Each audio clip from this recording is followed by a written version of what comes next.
Assalamualaikum warahmatullahi wabarakatuh. Alhamdulillah, wassalatu wassalamu ala Rasulillah, la haula wa la quwwata illa billah. Asyhadu an la ilaha illallah wahdahu la syarika lah, wa asyhadu anna Muhammadan 'abduhu wa rasuluh. Allahumma shalli wa sallim wa barik ala sayyidina Muhammad wa ala alihi wa ashabihi ajma'in wa man tabi'ahum bi ihsan ila yaumil din. Amma ba'd.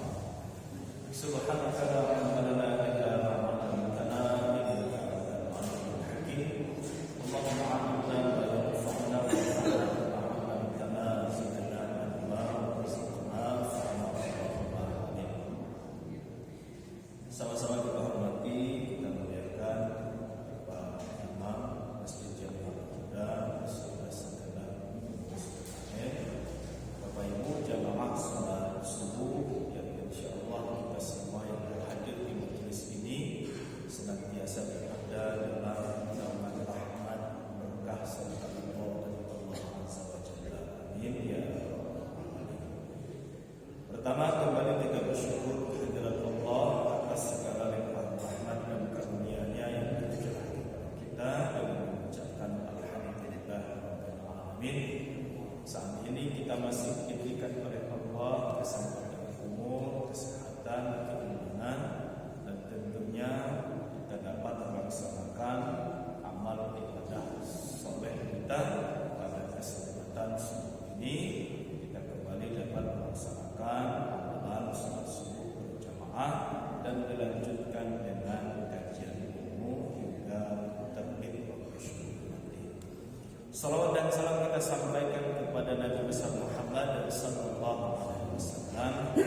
Allahumma shalli ala sayyidina Muhammad wa ala ali sayyidina Muhammad. Bapak Ibu jamaah yang dimuliakan Allah Subhanahu wa taala, kembali kita melanjutkan materi kajian kita berkaitan dengan fikih atau pemahaman Asmaul Husna, nama-nama baik yang dimiliki oleh Allah Azza wa Jalla. Pembahasan sebelumnya kita sudah menjelaskan tentang nama Tuhan, Ismul Dzat. Ya. Jadi Tuhan yang kita sembah itu nama utamanya adalah Allah. Nah, itu nama Tuhan yang kita sembah.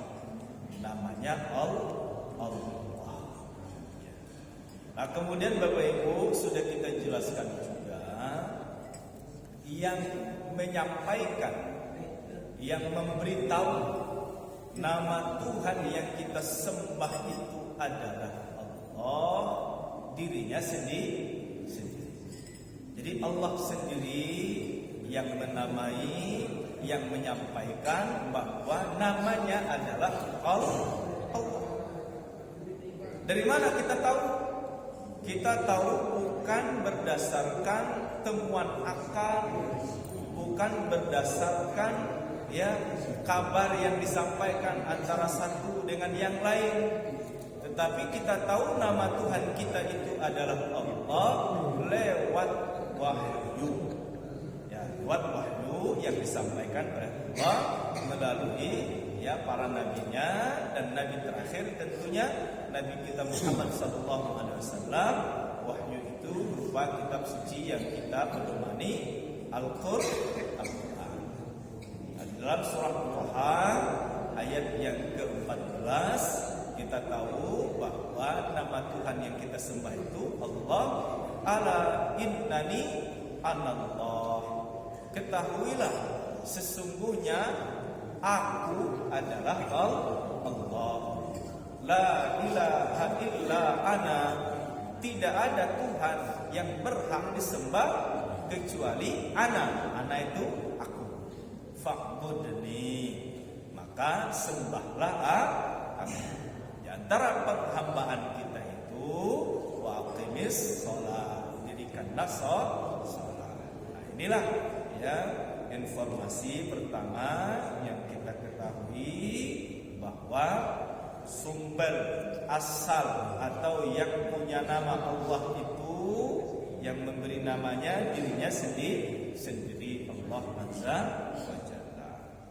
Nah Bapak Ibu, Ismullah atau Ismuzat ya, dari kalangan orang-orang tasawuf memberi namanya ini dengan Ismuzat, memiliki kedudukan yang istimewa, yang sangat luar biasa. Dan bahkan Bapak Ibu jamaah, zikir yang kita lakukan dalam keseharian kita, di samping nama Allah itu sendiri ya, bisa kita jadikan sebagai bentuk zikir. Walaupun ada orang yang mengatakan tidak ada zikir Allah itu, tetapi bagi kita bahwa dengan menyebutkan Allah baik lisan maupun zikir hati itu adalah zikir yang sah. Ya, zikir yang sah. Dengan hanya menyebutkan satu lafaz Allah itu sudah termasuk zikir. Ya, sudah termasuk zikir. Nah Bapak Ibu, kemudian kalimat thayyibah yang menjadi bacaan zikir lisan kita yang lain itu tidak lepas susunannya dari nama Allah ini. Tasbih kalau tidak disandarkan kepada nama Allah, dia tidak menjadi tasbih. Misalkan subhana. Kalau sekedar kita mengucapkan subhan itu tidak jadi zikir dia. Tidak jadi zikir. Beda kalau kita menyebutkan Allah sudah jadi zikir. Tapi kalau kita tasbih saja subhan tidak jadi zikir.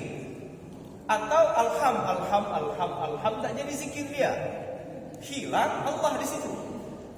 Iya, disertakan Allah baru dia sah menjadi tasbih. Subhanallah. Nah, ketika kita baca, maka kita mendapatkan pahala. Begitu juga dengan tahmid. Tahmid itu kalau kita hilangkan kalimat Allah, alhamdu ribuan kali kita ya mengucapkan pakai tasbih itu 5 kali putaran, 500 itu. Alhamdu. Itu tidak dicatat sebagai pahala, tidak dianggap zikir. Harus ya disertakan Allah di situ. Alhamdulillah. Nah, baru dia menjadi zikir. Begitu juga takbir. Kalau hilang Allah itu tidak jadi takbir di situ. Akbar. Nama orang lagi dia. Jadi harus ada Allahu Akbar. Dan kalau kita perhatikan, hampir semua kalimat thayyibah itu kalimat-kalimat baik ketika diucapkan lisan ada balasan pahala. Pasti menyertakan Allah di situ. Basmalah, bismi. Kalau hilang Allah itu tidak jadi bismillah dia. Bismi. Atau ta'awudz, a'udzu, hilang Allah di situ. Tidak menjadi ta'awudz. Semuanya. Ya. Misalkan istirja, inna lillah, hauqala, la haula wa la quwata illa billah. Dan puncaknya kalimat thayyibah itu kalimat tauhid. Apalagi kalau hilang Allahnya itu bahaya. La ilaha. Ngucapnya sebelum meninggal. Berarti dia menganggap tidak ada Tuhan. Iya, tidak ada Tuhan. Nah, makanya kalau kita mengucap itu harus sampai ke ujung. La ilaha itu tidak boleh. Harus la ilaha illallah. Nah, itulah posisi keberadaan Ismuz Zat itu dapat menyempurnakan kalimat-kalimat thayyibah. Dan kalimat thayyibah, zikir-zikir yang kita amalkan sehari-hari itu kalau tidak ada nama Allah di situ, tidak jadi zikir dia. Tidak bermakna kalimat itu, tidak berguna. Dengan menyertakan Allah, jadilah dia tasbih subhanallah. Dengan menyertakan Allah, jadilah tahmid alhamdulillah. Dengan menyertakan Allah, jadilah takbir Allahu Akbar. Itulah zikir-zikir yang dianjurkan untuk kita perbanyak dalam keseharian kita. Inilah nama utama Tuhan kita, Allah. Nah Bapak Ibu, di samping nama Allah, Tuhan kita itu punya nama-nama yang lain. Di dalam hadis yang diriwayatkan oleh Imam Al-Bukhari, di situ disebutkan hadis ini termasuk hadis populer.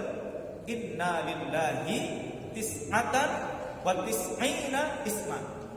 Sesungguhnya Allah itu punya 99 nama. 99 nama. Tapi perlu kita ingat, 99 bukan membatasi. Yang dapat kita ketahui, nama-nama lain dari Allah atau nama Tuhan kita Allah itu ya 99. Lalu di ujungnya Rasul katakan, faman ahsaha dakhalal jannah. Siapa yang menghimpun, siapa yang mengumpulkan 99 itu, dia masuk surga. Apa makna ahsaha? Ada 3. 1, menghafal. 99 itu dihafal. Dakhalal jannah, masuk surga. Yang kedua, memahami dan menghayati setiap makna yang terkandung dari nama 99. Jadi tidak hanya kita hafal saja, ya. Kalau hafal saja bagus, karena dengan kita menyebutkan Ar-Rahman, Ar-Rahim, Al-Malik, Al-Quddus, dengan melafazkannya saja tanpa tahu maknanya kita sudah berpahala, karena dia sudah menjadi zikir. Tetapi kalau bisa jangan sekedar hafal. Jadi tahu kita makna dari masing-masing nama itu. Itu nanti akan kita bahas pertemuan selanjutnya. Ya. Kemudian yang paling penting dari itu adalah yang ketiga, kata para ulama, ahsaha di sini adalah mengamalkan setiap makna yang terkandung dari 99 nama itu. Nah Bapak Ibu, pada kesempatan pagi ini kita akan membahas terkait dengan iqtida'u asma'illah li asaliha minal ubudiyyah. Jadi pengaruh ya, seseorang mempelajari Asmaul Husna terhadap persoalan ibadahnya. Pengaruhnya terhadap ibadah kita itu apa? Kalau kita memahami Asmaul Husna. Buah dari Asmaul Husna terhadap ibadah itu apa? Itu yang paling penting. Ya, karena memang Allah ciptakan kita di dunia ini tujuan utamanya kan untuk ibadah. Wa ma khalaqatul jinna wal insa illa liya'budun. Tidaklah kuciptakan jin dan manusia kecuali untuk beribadah. Dengan seseorang belajar Asmaul Husna, mengetahui maknanya, memahami maknanya, adakah pengaruhnya terhadap ubudiyahnya kepada Allah Subhanahu wa taala? Nah, Bapak Ibu jamaah yang dimuliakan Allah Subhanahu wa taala, ketika seseorang mampu menguasai 99 nama dari nama-nama yang baik atau Asmaul Husna, setidaknya ada 6 yang dapat mempengaruhi terhadap ubudiyah kita kepada Allah Subhanahu wa taala. Apa itu? Ini dikelompokkan saja. Ya, kelompokannya. Yang pertama, innal 'abda idza 'alima bi tafaddudi Rabbi ta'ala bid-dhar, kan ada nama al-dhar, an-naf'i, al-'ata, wal man'i, wal khalqi, wal razaq, wal ihya, wal imatah. Itu kan nama-nama semuanya itu. Ya, dhar itu yang memudaratkan, yang mencelakakan. Jadi yang menentukan siapa yang mudarat, siapa yang celaka, siapa yang musibah, itu kan semata-mata Allah. Kalau ada orang pacak nyantet, diambilnya telur ayam, ditusuknya pakai jarum pentul, pecah hati seseorang, itu hanya wasilah saja. Tapi sebenarnya yang membuat hati orang itu pecah semata-mata Allah. Semata-mata Allah. Kemudian berikutnya yang memberi manfaat, yang memberikan, yang melarang, ya, atau tidak memberi, yang menciptakan, yang memberi rezeki, yang menghidupkan, yang mematikan. Itu kan semuanya nama-nama Allah. Ya. Berarti nama-nama ini memiliki makna bahwa semua yang terkandung dari makna 99 nama tersebut itulah kekuasaan Tuhan kita Allah Azza wa Jalla. Jadi dia Allah yang memudaratkan, yang memberi manfaat, yang memberikan, yang melarang, yang menciptakan, yang memberi rezeki, menghidupkan, mematikan. Fa inna dzalika yasmaru lahu ubudiyah at-tawakkul. Ketika seseorang meyakini asma-asma yang disebutkan tadi, apa buah ubudiyahnya kepada Allah? At-tawakkul 'ala Allah. Melahirkan keyakinan ini ibadah tawakal. Ya, kalau kita menguasai nama-nama yang memberi mudarat, yang memberi manfaat, yang memberi rezeki, yang menghidupkan, yang mematikan, al-ata yang memberikan segenap pemberian, al-mani yang menghalangi seseorang sudah bekerja siang malam 24 jam ingin kaya, tidak juga tercapai. Siapa yang menghalangi? Allah. Yang menghalangi Allah. Yakin kita itu. Nah, dengan kita meyakini nama-nama ini, maka ibadah yang lahir dari keyakinan itu adalah amaliyah atau ibadah tawakal. Apa itu tawakal? Tawakal adalah memasrahkan diri atau menyerahkan semua persoalan ini kepada Allah Azza wa Jalla.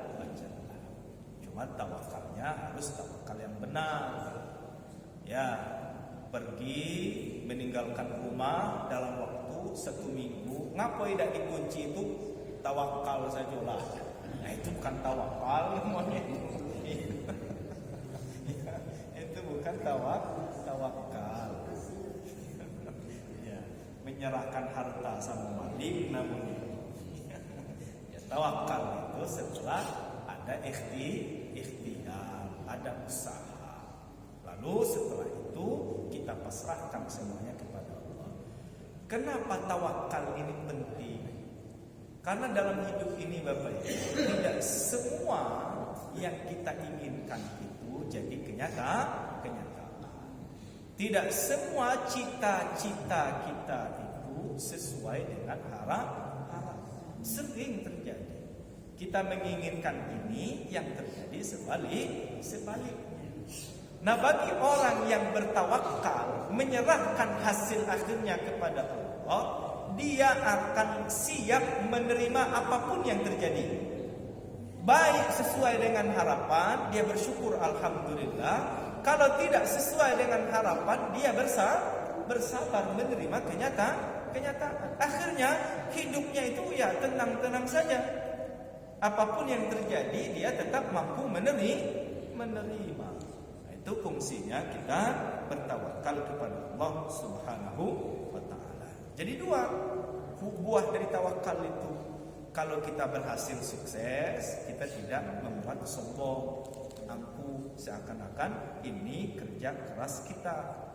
Kalau kita gagal, membuat kita tidak putus asa, karena ini memang kehendak Allah. Asa an takrahu syai'an wa huwa khairul lakum. Boleh jadi kita tidak menyukai sesuatu yang terjadi dalam hidup kita, padahal yang tidak kita sukai itulah yang baik bagi kita. Nah, ini buah pertama kita memahami Asmaul Husna. Berikutnya, yang kedua, wa idza 'alimal 'abdu bi anna Allaha sami'un basirun alimun. Itu kan ada nama-namanya itu. Sami itu mendengar. Basir Allah itu melihat. Alim Allah itu mengetahui. Bahkan ilmunya Allah itu la yakhfa 'alaihi mithqala dzarrah. Tidak ada yang tersembunyi dari ilmu Allah itu, walaupun hanya sebesar biji sawi, sebesar debu, ya, baik posisinya itu fis sama wal ardi maupun di bumi, semuanya diketahui oleh Allah. Bapak Ibu nanti pergi ke pantai, ambil seasoy pasir, pulang hitung jumlahnya. Mau ibu-ibu? Kalau muncul vertigo nanti hitung jumlah pasir seasoy. Kira-kira Allah itu tahu nggak jumlah pasir di Pantai Panjang? Tahu. Allah tahu itu jumlahnya berapa. Itulah ilmu Allah. Ya Allah tahu itu. Ilmu kita tidak sanggup itu. Ilmu kita hanya mungkin mengetahui bentuk pasirnya. Tahu ilmu kita itu. Kemudian pasir yang di Pantai Panjang ini cocok apa tidak digunakan untuk bahan bangunan, tahu itu. Kadar garamnya, kadar zat besinya tahu, tapi jumlahnya tidak tahu. Allah semuanya tahu. Apa yang kita tidak tahu, Allah tahu. Kemudian ilmu Allah itu ya'lamu sirra wa akhfa. Yang dirahasiakan Allah tahu, yang disembunyikan Allah tahu. Wa ya'lamu kha'inatal a'yun. Kha'inatal a'yun itu yang dikhianati oleh mata kita. Ya, wa ma tukhfis sudur. Apa yang tersembunyi di dalam hati kita. Kita ini ya berdempetan dengan orang di sebelah kita, tidak tahu kita apa yang tersembunyi dalam hatinya. Tapi Allah tahu. Ya, Allah tahu. Nah, ketika kita tahu Allah itu mendengar, Allah itu melihat, Allah itu mengetahui apapun, ya, tidak luput dari pengetahuan Allah. Ya, baik itu benda termasuk perbuatan kita. Maka ya, buah ibadah yang lahir dari pengetahuan kita, keyakinan kita dengan nama-nama tadi, satu, hifzul lisan, ibadah menjaga lisan. Karena Allah Maha mendengar setiap apa yang kita ucapkan. Ya.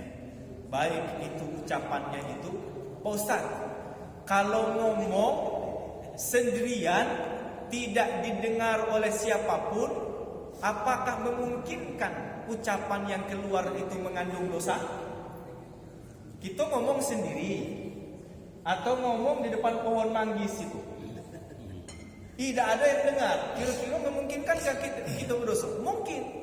Kapan? Saat lisan kita itu mengeluarkan kata-kata kotor, kata-kata mencarut, kata-kata segala macam. Memang yang dengarnya itu batang pohon manggis, tapi kalimat yang keluar dari lisan kita kotor, dan itu mengandung dosa. Tidak mesti, ya, ucapan yang keluar dari lisan itu mengakibatkan kita berdosa saat ada yang mendengar. Tidak ada yang mendengar pun itu berdosa. Kenapa? Allah Sami'. Allah mendengar apa yang kita ucapkan. Wal jawari, menjaga perbuatan kita. Karena Allah melihat bersembunyi kita. Dia punya ilmu hebat. Pacak masuk dalam tiang ini. Kalau gitu kan tak pacak masuk dalam tiang ini. Tapi kalau masuk dalam kamar mandi, dalam WC, pacak gitu. Ya, dalam tiang ini kita baca. Bisa dia masuk dalam tiang itu. Ya. Lalu berbuatlah dia melakukan perbuatan yang melanggar ketentuan Allah. Allah melihat dimanapun tempat kita, sendirian kita, ya, di hutan belantara, tidak ada yang melihat ketika kita melakukan sesuatu perbuatan yang melanggar hukum Allah, Allah basir. Allah melihat. Nah, sehingga kita melahirkan ibadah menjaga perbuatan. Termasuk ya, jadi ada sumber dosa yang timbul dari hati kita. Apa dosa yang timbul dari hati? Namanya su'uzon. Su'uzon itu dosanya tidak terlihat, tidak terdengar, tapi berdosa. Apa su'uzon itu, Bu? Buruk sangka. Mohon maaf begini, misal sering saya contohkan. Kita jalan di jalan, kemudian di atas trotoar. Karena kita ini kalau bertemu dengan siapapun suka senyum. Kalau setiap ketemu dengan orang senyum, karena senyum itu bagian ibadah, bagian sedekah. Ya. Lalu kita jalan ya di atas trotoar, jarak 5 meter berpapasan dengan seseorang. Kemudian dari kejauhan ya semakin mendekat orang itu kan, karena kita berpapasan. Jarak sekitar 2-3 meter lagi kita senyum. Nah, senyum menampakkan wajah yang manis. Setelah itu ya dia merespon senyum kita dengan apa? Dengan berpaling muka atau buang muka, celingus. Senyum tapi nya celingus. Penglihatan kita. Lalu memang tidak ngomong gitu. Ya, tidak boleh nempelin orang tuh. Apa awak senyum mencelingus gitu. Tapi di pikiran, di hati kita timbul buruk sangka. Dasar tidak beradab, tidak berakhlak. Dikasih senyumnya celingus, tidak buta kecil kita dalam hati ini. Iya. Awak senyumnya celingus. Lidah tidak ngomong, anggota badan tidak melakukan perbuatan melanggar. Cuman dalam hati terbesit kalimat tidak buta, tidak berakhlak.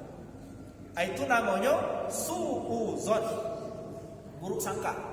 Padahal ketika dia mencelingus tadi itu sebenarnya nyo balas senyum kita. Nyo lagi senyum ke kita. Mohon maaf, kebetulan dia itu orangnya agak juling itu. Kalau natap dia lurus itu mereng. Nah itu kan, orang juling itu kan kalau lurus itu mereng posisinya. Nah pas dia mereng tadi sebenarnya dia senyum kayak gitu. Kita lah nganggapnya mencelingus. Nah, itu namanya dosa su'uzon. Ya. Dia tidak tahu. Dia yang kita su'uzon tadi tidak tahu. Tapi Allah tahu. Karena Allah itu pendengarannya sampai apa yang terbesit di hati kita didengar oleh Allah Subhanahu wa taala. Akhirnya buah dari pemahaman kita, pengetahuan kita terhadap nama-nama Allah yang baik, Sami, Basir, Alim tadi yang melahirkan ibadah menjaga lisan, ibadah menjaga sikap perbuatan, ibadah menjaga hati. Nah, itu yang kedua. Berikutnya yang ketiga, idza alimal 'abdu bi anna Allaha ghaniyun. Kalau seseorang mengetahui lewat dia mempelajari Asmaul Husna. Karena di Asmaul Husna itu ada nama Ghani. Ghani itu kaya. Kemudian Karim. Karim itu mulia. Kemudian Al-Bar. Bar itu baik sekali orangnya. Ya. Rahim. Rahim itu ya pengasih atau penyayang. Rahman, Rahim. Nah, kemudian Bapak Ibu, dengan kita tahu Allah itu kaya, Allah itu mulia, Allah itu penyayang, ya. Apa buah ibadah pengetahuan kita terhadap nama-nama ini? Quwwatur raja. Jadi timbulnya kekuatan raja di dalam hati kita. Bapak Ibu, salah satu akhlak hamba kepada Allah itu yang harus tertanam di dalam hati, punya sifat roja. Jangan dikasih ya, kalau rujak nanti makanan. Rojaun. Apa makna roja? Roja itu rasa harap. Nah, jadi ini bentuk akhlak kita kepada Allah. Jadi kita seorang hamba ini berharapnya itu semata-mata kepada Allah. Karena kalau berharap kepada manusia sering kecewa. Ya, sering kecewa. Pernah nggak Bapak Ibu dikecewakan oleh orang? Pernah. Itu. Karena kita salah tempat berharap. Kalau kita berharap kepada Allah, Allah tidak akan pernah mengecewakan. Nah, jadi kita harus punya sifat roja, berharap kepada Allah Subhanahu wa taala. Apapun bentuknya harapan kita.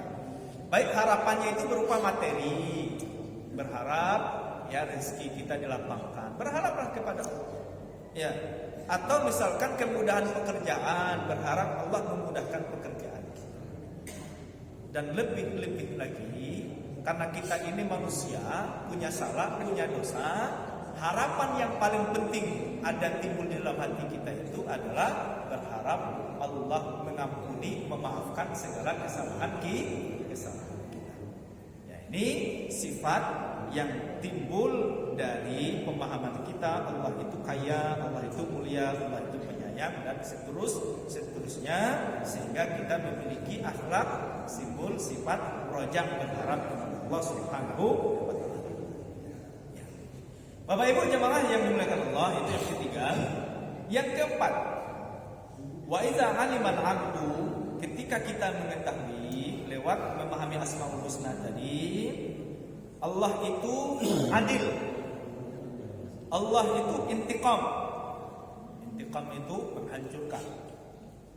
Allah itu ghadab, marah.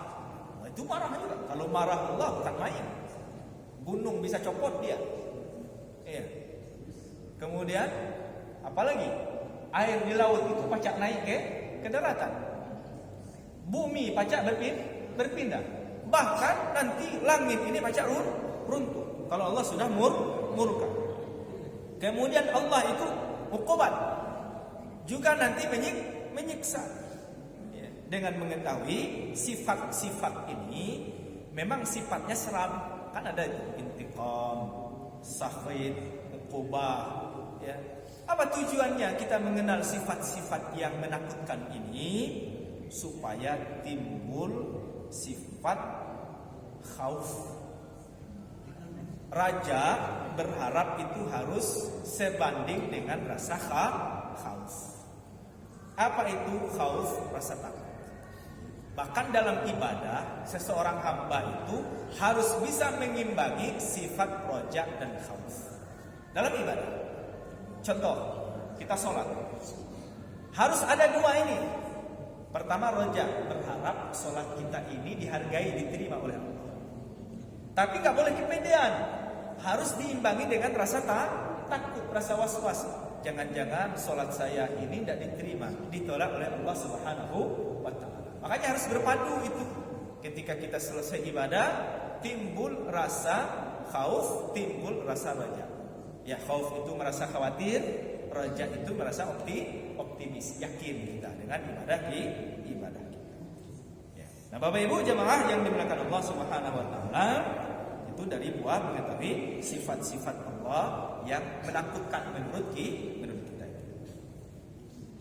Berikutnya yang kelima, ketika seseorang mengetahui Allah itu jalal.